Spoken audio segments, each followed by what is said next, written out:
JP모건에서 한국의 코스피 지수가 2년 내 5천을 갈 수 있다라고 말하면서 한국 주식 비중 확대를 추천했어요. 그런데 그냥 가는 게 아니고 지배구조 개혁이라는 전제 조건을 내세웠습니다. 그동안 한국 기업의 지배구조가 매우 취약하기 때문에 코리아 디스카운트의 원인이 되기도 했는데요. 최근에 진행되고 있는 이 상법 개정 같은 경우가 대표적인 지배구조 개혁의 노력이죠. 하지만 상법 개정만 가지고는 과연 5천을 갈 수 있겠느냐, 여러 가지 추가적인 제도가 필요하다, 이런 고민이 있어야 됩니다. 왜냐하면 개혁이다라고 하는 것은 반드시 저항이라는 것을 수반하게 됩니다. 그래서 이 저항을 최소화하고 순조로운 개혁을 위해서는요, 이러한 상법 개정뿐만 아니라 다른 제도들도 필요하다라는 말씀이고요. 그 중에 하나가 배당소득 분리과세다라는 입장이에요. 배당소득 분리과세가 필요한 이유는요, 기업의 입장에서 주주환원을 자발적인 주주환원을 장려할 장치가 필요하다라는 법인데, 현재 상법 개정은 자발적인 주주환원보다는 어떻게 보면 강제적인 주주환원 또는 강제적 주주친화를 요구하는 경우가 많습니다. 그러면 기업들 입장에서는요, 이것을 좀 피해 나가는 꼼수를 생각하게 되겠죠. 그 다음에 투자하는 입장에서도 마찬가지입니다. 당장 지배구조가 개선된다고 해도 나의 수익에 크게 영향을 주는 게 뭐지? 이러한 의문에 빠질 수가 있죠. 하지만 배당소득 분리과세가 시행된다라면 이러한 부분들을 조금 완화할 수도 있을 것 같습니다. 배당소득 분리과세를 이해하기 위해서는요, 먼저 금융소득 종합과세를 이해해야 합니다. 금융소득 종합과세는 개인별 연간 금융소득이 2천만 원을 초과하는 경우 금융소득을 다른 종합소득과 합산하여 누진세율을 적용하여 종합과세하겠다, 이런 뜻인데, 보통 우리 같은 서민들은 금융소득 종합과세를 사실 고민하지 않았어요. 왜냐하면 우리가 열심히 일해서 저축한 돈이나 주식 투자한 돈으로 연간 2천만 원 이상의 소득을 내기는 사실은 거의 어렵죠. 웬만한 서민들의 입장에서 어렵습니다. 그렇기 때문에 그냥 뭐 은행이 됐든 아니면 증권사에서 됐든 뭐 원천징수하고 얼마가 입금됐어요. 그럼 그런갑다. 요만큼 벌었구나라고 생각을 할 수 있었을 텐데, 이것이 보다 큰 의미에서 보게 되면은 다른 영향을 낼 수도 있다라는 부분입니다. 현재 금융소득 종합과세는 어떠한 체계냐면, 금융소득 종합과세가 되는 이 소득에는 뭐가 있냐면 이자소득하고 배당소득이 있습니다. 이제 어떤 것이는 다 아실 거라 믿고, 현재 과세 체계를 보게 되면은 이렇게 돼 있어요. 2천만 원까지는 15.4% 지방소득세를 포함해서요, 분리과세로 종결됩니다. 즉, 더 이상 우리가 일반적으로 신경 안 쓴다라는 거죠. 하지만 어디가 이슈가 되냐면 바로 2천만 원 초과분에 대해서 이슈가 되는 겁니다. 현재 종합소득세율은요, 최대 49.5%예요. 만약 배당이 많다 또는 이자 소득이 많다라고 했을 때 추가적으로 더 많은 세금을 낼 수 있는 경우가 있는데, 내가 무엇을 하든 간에 절반을 세금을 낸다라고 하면 그게 어떤 것든지 크게 상관이 없을 것 같아요. 왜냐하면 뭐 부동산을 투자하든 은행에 넣든 아니면 주식을 투자하든 추가적인 수익을 냈는데 그것이 어차피 세금은 다 똑같아라고 하면 우리는 어느 쪽으로 갈까요? 왠지 부동산이 더 끌려. 뭐 이런 식으로 지금 우리나라의 많은 투자가들이 투자를 해왔다라는 거죠. 그렇기 때문에 주식시장으로 투자할 어떠한 특정한 요인들이 별로 없었다라는 겁니다. 예시로 A씨를 한번 가정을 해봤습니다. A씨는 연간 근로소득이 8,800만 원, 배당소득이 3천만 원이 있는 사람이에요. 뭐 이분도 서민은 아닙니다. 근로소득이 8,800만 원이면 연봉은 1억을 훨씬 넘겠죠. 왜냐하면 근로소득 공제를 제외한 소득이 8,800만 원이니까. 배당소득 3천만 원이면 주식을 꽤 많이 가지고 있다라는 거죠. 자, A씨의 현재 근로소득세율은요, 최대 26.4%를 적용받고 있습니다. 현재 과세 체계에서 A씨의 배당소득에 대해서 어떻게 세금이 매겨지냐면, 먼저 배당소득 2천만 원에 대해서는 15.4% 원천징수로 종결됩니다. 즉 308만 원 내면 끝나는 거예요.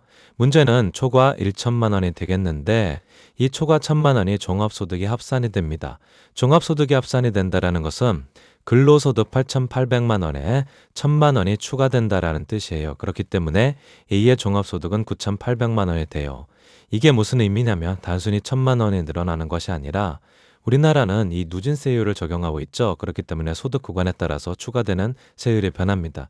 현재 A씨는 어쨌거나 여유 있었어요. 그래서 최대 26.4%만 적용되고 있었는데 이 1천만 원이 늘어나면서 세율 구간이 점프하게 됩니다. 그래서 38.5%의 구간에 적용돼서 이 1천만 원에 대해서 385만 원의 세금을 납부하는 거죠. 즉 A씨는 이 배당소득, 금융소득에 대해서 총 693만 원의 세금을 납부한 겁니다.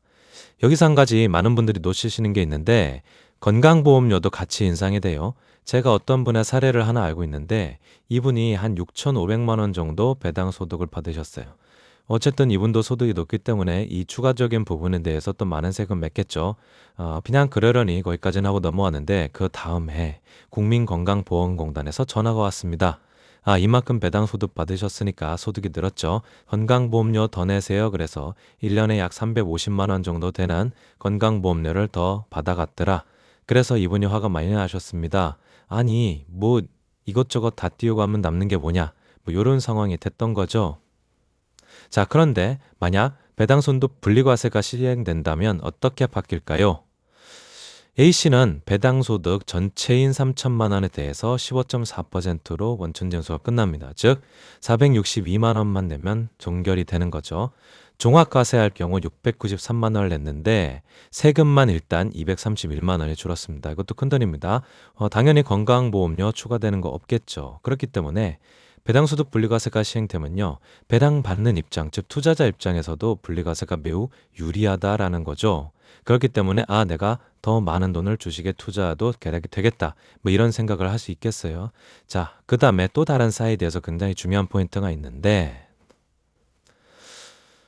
B씨를 한번 산정해 보겠습니다. B씨는요, K기업 지분 30%를 보유한 최대 주주예요. 최대 주주라고 하면 일단 회사에서 모든 결정을 현재 시스템에서는 마음대로 다 한다 이런 뜻이고요. 연봉도 20억 원을 받는 CEO입니다. 뭐 이분은 볼 것도 없이 이미 연봉에 대해서 최고세율 49.5%를 적용받고 있습니다. 이런 상황인데요. 만약 이때 K기업이 총 100억 원의 배당을 의결했다고 가정합시다. 이럴 경우 30%를 가지고 있는 B씨에게는 30억 원이 배당되고 나머지 기타 주주에 대해서 70억 원이 배당이 됩니다. 이때 이 K기업의 회사의 현금 100억 원이 감소하는 거예요. 재무제표상 그렇다는 겁니다. B씨는요, 배당소득 중에서 2천만 원 제외하고 종합소득으로 과세가 되겠죠. 그래서 49.5%의 세율이 적용되어 거의 절반이 세금이다라는 겁니다. 그럼 B씨는 이러한 생각을 할 수가 있어요. 회사의 현금은 100억 원이 줄었어. 근데 나한테 실질적으로 남은 건 15억 원 뿐이네. 이거다가 배당할 필요가 있어? 그냥 너무 안 하면 욕먹으니까 아주 쥐꼬리만큼 15억 원만 배당하고 뭐 내가 배당하면 어차피 30억 원 받을 거니까 내 연봉이나 50억으로 올려야겠네 이런 말들을 하겠죠. 어차피 회사에서 뭐 조금 과장한 얘기냐면 내가 놀러 가고 싶어 내가 요트 하나 사고 아니면 별장 하나 사고 뭐 이래서 그냥 회사에 자산 해놓고 내 마음대로 쓰면 되는 거 아니야? 이러한 생각들을 할 수 있다라는 거죠. 실질적으로 현재까지 우리나라의 기업들이 이런 일을 많이 했다라는 거죠. 그래서 대기업 오너 임원들의 엄청난 연봉 뭐 이런 것들은 계속 늘어나고 그 다음에 배당은 안 하고 이런 상황들이 발생한 이유가 바로 이런 부분하고 크게 관련이 있다라는 것. 즉 우리가 지배 구조 개선을 하기 위해서 자발적인 참여가 필요한데 현재에서나 이런 자발적 참여하기가 어려운 구조였다라는 거죠. 마찬가지로 배당소득 분리과세가 되면 어떤 일이 일어날까요? B씨는요, 배당소득 전체인 30억 원에 대해서 15.4%, 즉 약 4.6억 원의 원천징수로 종결이 됩니다. 종합과세의 경우에는요, 거의 15억 원을 내야 했죠. 그런데 B씨의 금융소득에 대한 세금은요, 10억 원 이상 줄어들게 됩니다. 그러면 B씨가 이렇게 생각이 바뀔 수도 있어요. 이거 내 연봉으로 올리는 것보다 세금이 훨씬 적잖아? 그렇다면 연봉 올리는 것보다 그냥 배당해도 될 것 같은데? 뭐 나도 괜찮을 것 같은데? 이러한 생각을 할 수 있겠죠. 여기서 또 중요한 부분 사이드가 있어요. 바로 고액자산가 CC예요. 고액자산가 CC는 한마디로 말해서 주식시장에서 말하는 큰 손 뭐 이런 거에 해당될 수 있는 부분이에요. 고액자산가 CC도 지금까지는 뭘 적용했어요? 보면 49.5%예요. 그러니까 내가 부동산을 사든 아니면 뭐 주식을 하든 아니면 뭘 하든 어쨌거나 내가 소득을 내면 그냥 절반의 세금이야. 그러면 어떤 게 더 땡기겠어요? 한국 시장에서 그동안에. 그렇죠. 부동산 투자가 훨씬 땡기는 거예요. 그렇기 때문에 뭐 어쨌거나 저쨌거나 나는 부동산에 투자할 거야. 이런 사람들이 많았죠. 하지만 이 제도가 시행된다면 이러한 사람들도 주식으로도 수익률이 나올 것 같은데 왜냐하면 세금을 절반 내야 되는데 주식으로 하게 되면 3분의 1만 내도 되네 이렇게 되는 거죠. 그렇다면 주식 투자를 좀 늘려볼까 이런 생각도 할 수 있다라는 겁니다. 즉 회사를 운영하는 입장, 그 다음에 투자하는 입장 모두에서 솔깃한 제도가 될 수 있다라는 거죠. 증시가 활성화되기 위해서는요, 상법 개정도 중요합니다. 그 다음에 자본시장 개정법도 필요합니다. 기울어진 운동장이라고 하는 공매도 등 거래 시스템 개선도 모두 중요합니다. 하지만 이거는 어떤 모두 제도적인 부분이고요. 내 눈앞에 실질적인 이익을 가져다 주는 것도 반드시 필요합니다. 그 실질적인 이익을 가져다 주는 대표적인 제도가 바로 배당소득 분리과세라고 할 수 있습니다. 고액자산가들이 장기 투자를 할 수가 있겠죠. CC 같은 분들이. 그래서 증시 안정성을 확보할 수 있겠죠. 그 다음에 이러한 BC 같은 기업 입장에서도 배당을 하고 주주환원하는 그러한 자발적인 노력을 할 수가 있겠죠. 그러면 우리 같은 소액 투자자들도 안정적인 시세 차익, 즉 꾸준하게 우상향하는 증시에서 또 꾸준한 배당 소득을 받게 된다면 굳이 단타하거나 이러지 않고 오랫동안 투자할 수 있겠죠. 이런 제도 확립에 매우 필요한 조건이다라고 생각을 하는 거예요. 여기 두 개의 그래프가 있습니다. 하나는 무엇이냐면 우리나라의 국민 주식이라고 하는 삼성전자의 장기 차트고요. 하나는 미국 현재 최대 기업인 엔비디아의 장기 차트입니다. 굉장히 오래전에 삼성전자를 투자한 사람은 우여곡절이 있지만 현재로 크게 돈 번 바 없습니다. 하지만 굉장히 오래전에 엔비디아를 투자한 사람들은 지금 떼돈을 벌었습니다. 이 차이가 어디에서 나오는가? 바로 미국과 한국의 어떠한 금융시장의 여러 가지 제도에서 나오는 거죠. 그러한 제도적인 측면 여러 가지 필요하지만 특히 한국 시장에 있어서 필요한 부분 바로 배당소득 분리과세가 보다 빠른 측면에서 증시를 활성화시키기 위한 좋은 제도라는 점 다시 한번 말씀드리면서 마치도록 하겠습니다. 감사합니다.